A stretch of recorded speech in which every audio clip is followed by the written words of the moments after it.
Welcome to the Slop Farm. Enjoy the video. You begin by ensuring your Microsoft account is active and you know the password. This avoids interruptions. Once ready, open Questcraft on your headset or the companion app and go straight to Settings, then Account, then Link Microsoft. You do this now because linking requires an authenticated session and often a device prompt. Make sure the headset and phone or PC are on the same Wi-Fi network for faster discovery and fewer timeouts before moving to the authorization step. Once you trigger the link, follow the OAuth prompt that appears. Questcraft will ask to open a browser or display a code.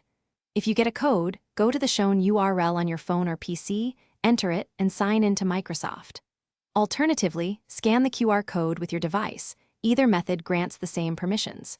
After authorizing, return to the app and verify your Xbox or Minecraft profile shows up under Accounts so you know the connection succeeded.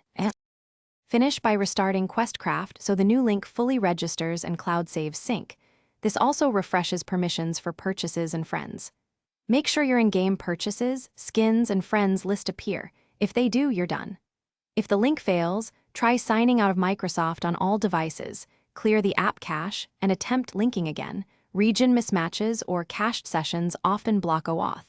If problems persist, remove the authorization from your Microsoft privacy settings and repeat the process. Thanks for watching. Consider subscribing if we helped you today.